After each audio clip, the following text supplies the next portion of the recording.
نحمده ونصلي على رسوله الكريم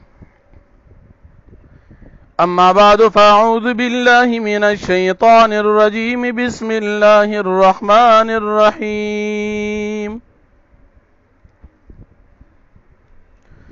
إن الذين يكفرون بآيات الله ويقتلون النبيين بغير حق ويقتلون الذين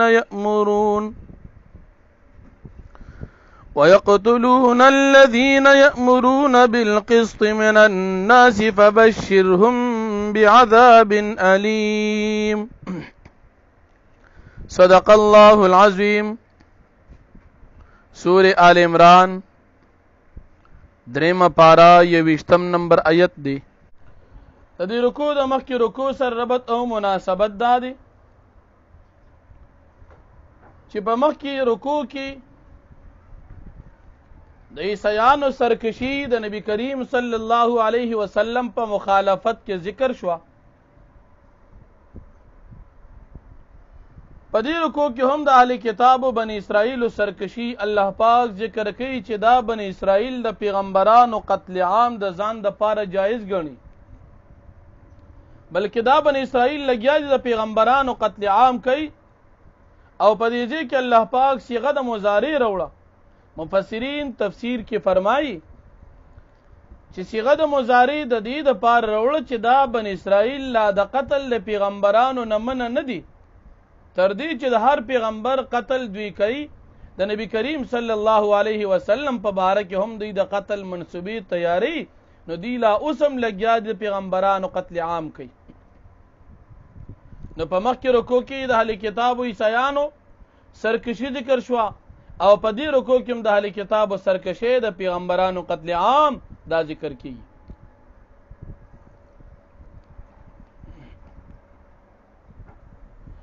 نبی کریم صلی الله علیه وسلم فرمای چې دی بنی اسرائیل په یو ورځ باندې په یو وخت کې 43 پیغمبران قتل کړو، او د دې پیغمبرانو چې کوم امتیان منون کې تابعدارو 100 او یا بزرگان چې هغه د پیغمبرانو ملګریو او د دین دعوت به چلو، نو دی اهل کتاب و کافرانو دی دا قتل کړیو په یو ورځ باندې. 100 او یا د پیغمبرانو متبعین چې هغه امر بالمعروف او نهی عن المنکر کو، او 43 پیغمبران دی بنی اسرائیل په یو ورځ باندې قتل کړیو. الله پاک فرمایي چې دی کافرانو د پاره به دردناک عذاب وي، د دې د پاره به سزا جهنم وي. او بیا د رکوع دریم آیت الم تر الی الذین اوتوا نصیبا من الکتاب، د دې آیت شان نزول داسې دي. عبد الله بن عباس رضی الله عنه فرمای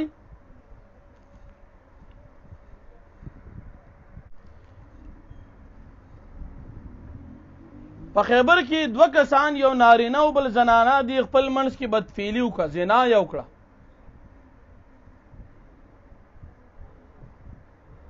او په تورات کې هم دا مسله ذکر وا چې 2 کسان شادي شده زنا مرتکب شي، نو د دې د پاره سزا رجم ده. لیکن په دغه وخت کې د خیبر کې چې د کوم سړی زنا کړی و، دا سړی چې ونو دا لوی سړی و، مالدار او غټ سړی و، نو يهوديانو خیال دا چې دا سړی قتل نکو ځکه دا خو ډېر لوی سړی دی. دا معامله را نبی کریم صلی الله علیه وسلم ته د دې خیال دا چې نبی علیه الصلاۃ والسلام په دې سزا کې تخفیف وکړي.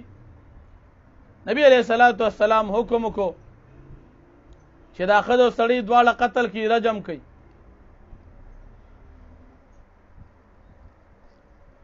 په دې اهل کتاب يهود کې 2 کسان، یو نوم نعمان ابن اوفا او د بل نوم بحر ابن عمر. نعمان ابن اوفا او بحر ابن عمر دی چې د نبی علیہ السلام دا فیصله ووریدله، نو دوی وی دا فیصله غلطه ده. نبی کریم صلی الله علیه وسلم دوی ته فرمایل چې زما فیصله غلطه را، تاسو خپل کتاب تورات راوړئ. تورات راوړل شو. نبی علیہ السلام فرمایي تاسو کې تورات لوی مولا څوک دی؟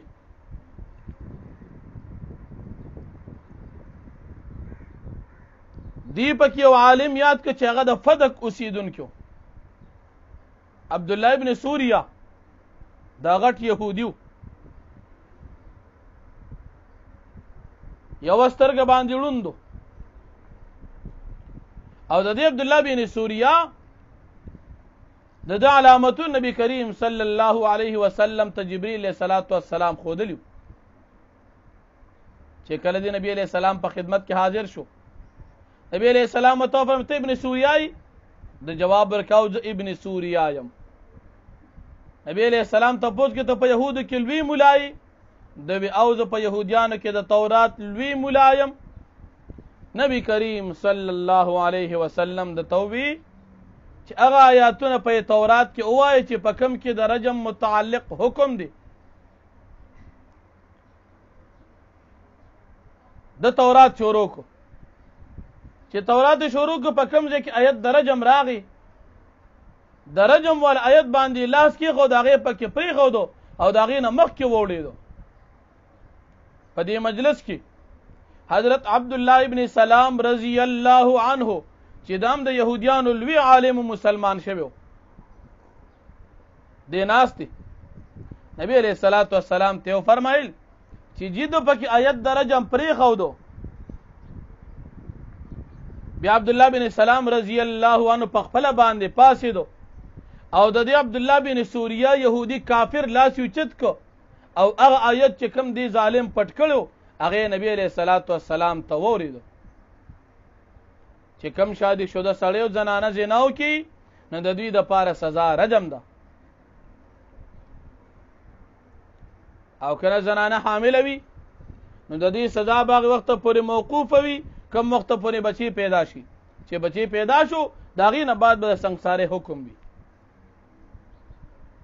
په دې ځبان يهوديان خپه شو. الله پاک د آیاتون نازل کړل الم تر الى الذين اوتوا نصيبا من الكتاب يدعون جدويرا وبلشي الى كتاب الله د الله کتاب تورات تا ليحكم بينهم د پارا دي چې فیصلو کې دا تورات په مابین د دوی کې ثم يتولى فريق منهم وهم معرضون بیا دې مخواړو دي اعراض کوونکی وي نو ګوره چې دې تخپل کتاب فیصله مراله نو پدې دې کې دې خپل مسله پټي. دا شان نزول تفسیر مزاری خازن مدارک او تفسیر کبیر وغیرہ ټولو ذکر کړي. بیا الله پاک د دې يهوديانو بن اسرائیل تکذیب د پیغمبرانو ذکر کوي. دوی موږ د پیغمبرانو تکذیب په دی وجه باندې کوو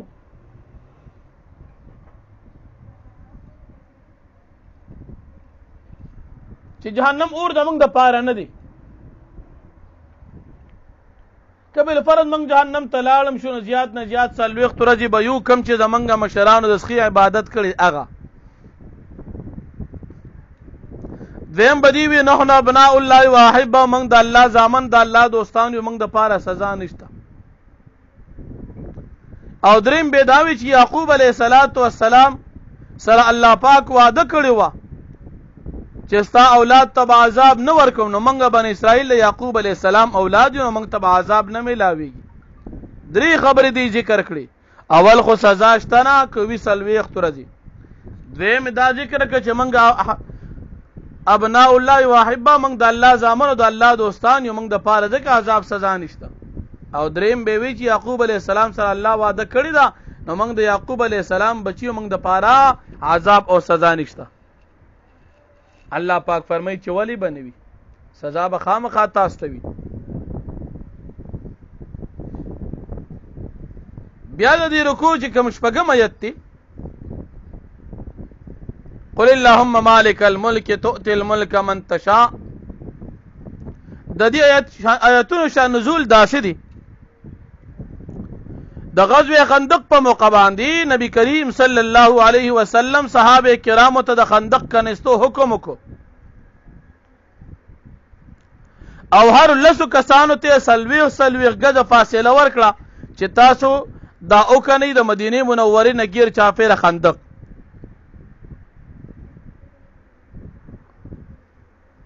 صحابه کرام لګیا دي خدمت کوي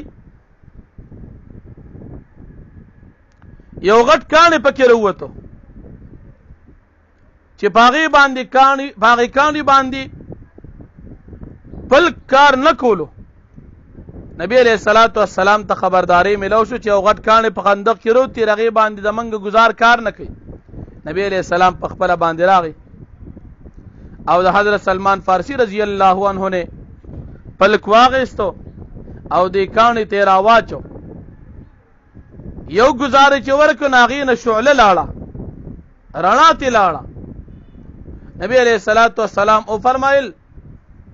چې معلومی کی داسي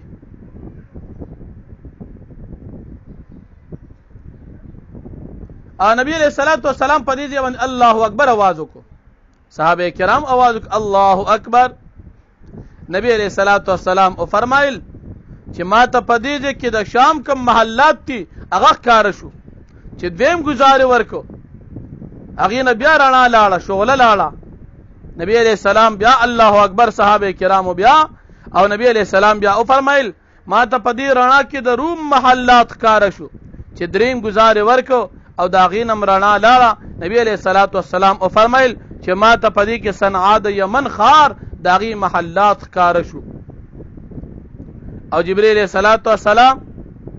ما ته خبر راکو چې ان قریب بستا په دې علاقو باندې اسلام جنډو چتیږي او په دې علاقو باندې مسلمانان غالب کیږي کانه مات شو نبی علیہ الصلوۃ والسلام صحابه کرام سره خپل خبره وکړي منافقان دا خبره وریدي منافقانو خنداګان شروع کړي دا وګوره کنه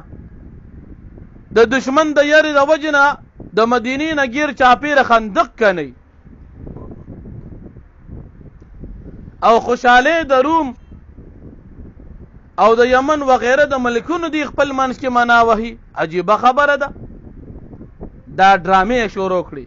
الله جل شانه دا آیتونه نازل کړل قل اللهم مالک الملك تؤتي الملك من تشاء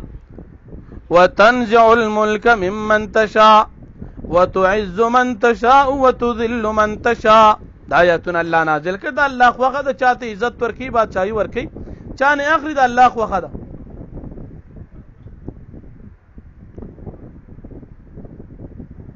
او بیا الله جل شانه فرمای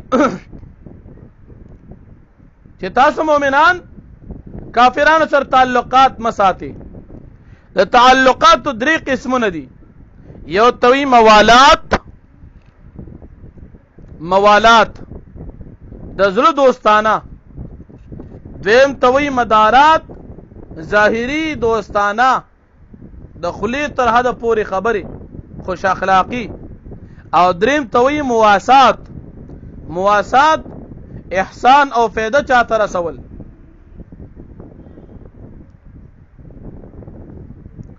نو الله پاک فرمایي چې تاسو د دې کافرانو سره موالات یعنی دوستانه تعلقات بالکل مساتی موالات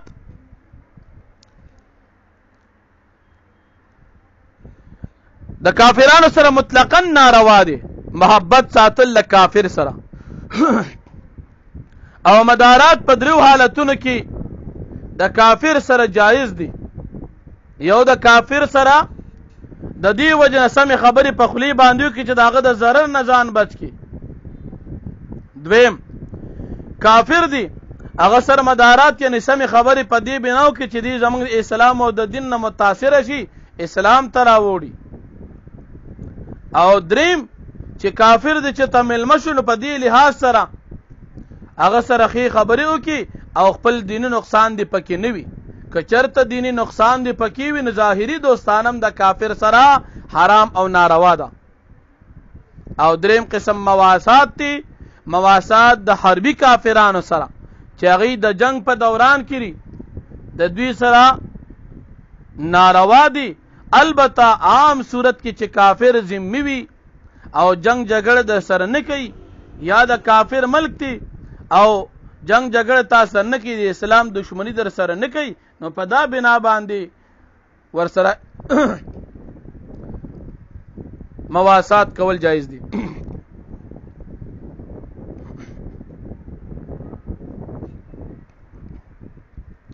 پدې ځکه کې لفظ راځي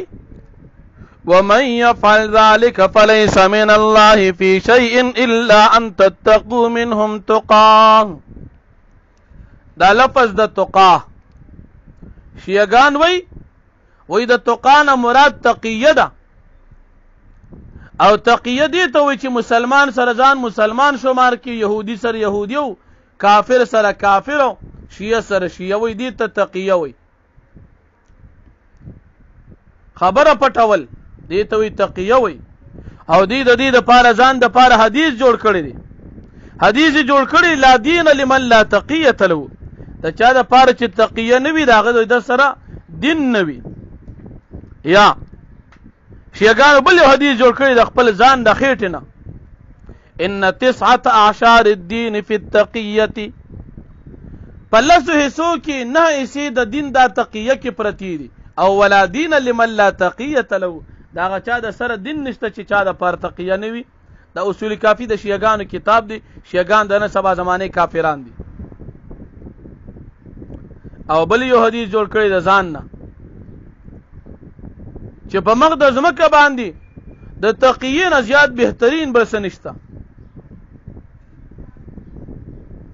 دا شان ګڼ روایت ځان د پاره جوړ کړی د خپل خېټه نه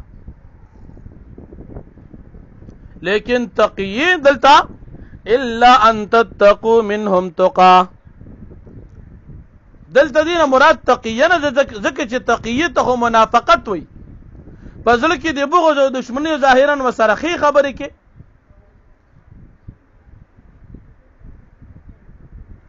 اوس کافر سره کافر ته چې کافر ما او مسلمان ته چې مسلمان ما دا غوتا منافقت کو دا حرام ناروا دي. مسلمان په هر ځای کې خپل دین ښکار کوي او که کافر سره مواسات یا مدارات دا روا دي ناغه بنا په ضرورت باندې او هغه د دلی دوستی نه ده بلکې ظاهری خبره تدي هغه کې د دین نقصان چې نه وي که د دین نقصان پکې وي نه کافر او شیعه کافر سره دغه تعلقات ساتل بیا هم ناروا دي.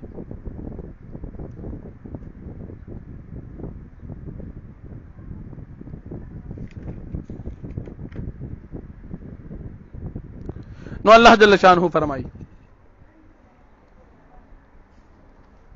ان الذين يكفرون بآيات الله بشکا کسان یکفرون چې دی کفر کوي بیاات الله د الله پاک آیاتونو باندې ويقتلون النبيين دی قتل کوي پیغمبران بغیر حق بغیر څه جرم نه ويقتلون الذين دا کافران قتل کوي کسان یامرون بالقسط من الناس چې دی حکم کوي د انصاف خلقو ته من الناس د خلقنا فبشرهم بعذاب الیم پس تزیر ورکدی ته عذاب درناک باندې. اولئک الذین حبطت اعمالهم دا کسان هغه دی حبطت اعمالهم چې هلاک شو برباد شو د دوی عملونه فی الدنیا په دنیا کې ول آخرت او په آخرت کې مالهم من ناصرین او نبوی د دوی د پاره څوک مددگار. الم تر تنغوری للذین کسانو تا اوتو نصیبا من الكتاب چغی تور کړي شي سه د کتاب نه یدعون الی کتاب الله چې دی را او بل شي کتاب د الله پاک تا تورات دلته مراد دی لیحکم بینهم د پاره دی چې دا تورات فیصلو کې په مابین د دوی کې ثم يتولى فريق منهم بیا واوړي دا یو وړل د دوی نه مخې واړو وهم معرضون دی اعراض کوونکې دي ذالک د اعراض دوی ځکه کوي بیانهم بشک دوی چې قالو دوی وایي لن تمسنا النار هرگز به موږ تراون رسیږي اور الا ایاما معدودات مگر څو ورځې د شمیر وغرهم فی دین ما كانوا یفترون او دوکه کې چولی دوی لرا فی دینم د دوی په دې دین کې ما هغه څه کانو یفترون چې دی د ځانه جوړ کړی دی د ځانه قصه جوړه کړی ده چې جهنم به عذاب موږ ته نه ملاوي. فکیف اذا جمعناهم پس څنګه حال وي چې کله موږ راجم کړو دوی لرا لیوم پاورس کی لا ریب فی چی شک نشته فاغی کی ووفیت کل نفس او پورا ورکړي شاریو نفس تا ما کسبت بدل د عمل وهم لا یظلمون پدی باندې به ظلم نکیږي قل اللهم مالک الملک تو فرمای پیغمبر علیہ السلام الله پاک چې دی مالک الملک مالک د مالکانو دی بادشاہ د بادشاہانو دی تو تل ملک من تشا ورکوی بادشاہی چا د الله پاک او غواړي وتنزع الملك ممن تشاء او اخلی بادشاہی چا د الله او غواړي وتعز من تشاء او عزت ورک الله چاته چوغواړي وتذل من تشاء او ذلیلک الله چاته چوغواړي بيدک الخير پلاستا کی خیر دی الله قل اللهم تو فرمای پیغمبر علیہ السلام اللهم اے الله مالک الملک تو مالک د بادشاہی تو تل ملک من تشاء تو ورکه بادشاہی چاته چوغواړي وتنزع الملك ممن تشاء او تاخلی بادشاہی چاته چوغواړي وتعز من تشاء او عزت ورکه چاته چوغواړي وتذل من تشاء ذلت ورکه چاته چوغواړي بيدک الخير استا پلاس کې ټول خیر دی انك على كل شيء قدير بیشک الله پاک پر چیز باندې قادر دی تولج الليل في النهار داخلي الله پاک شپې لره پورس کې وتولج النهار في الليل او داخلي ورځ لره پشپه کې وتخرج الحي من الميت او روباس الله پاک ژوندۍ د مړینا وتخرج الميت من الحي او روباس مړ من الحي د ژوندینا وترزق من تشاء وتخرج الميت وتروباس مړی لرا من الحي د ژوندینا وترزق من تشاء بغیر حساب او ترزق ورکه چاته تو غواړي بغیر حساب به حسابا لا يتخذ المؤمنون الكافرين ندنسی مؤمنان کافرانو لرا اولیاء په دوستانه باندې من دون المؤمنین سوا د مؤمنانو نا ومن يفعل ذلك او هر څوک چې دا کار یې کافر سره دوستانه وکړه فليس من الله في شيء فسنردي د الله پاک د طرف نه پیسې باندې الا ان تتقوا مگر دا چې تاسو تتقوا منهم تقا تاسو ځان بچ کې د دوی نه تقا د يرینا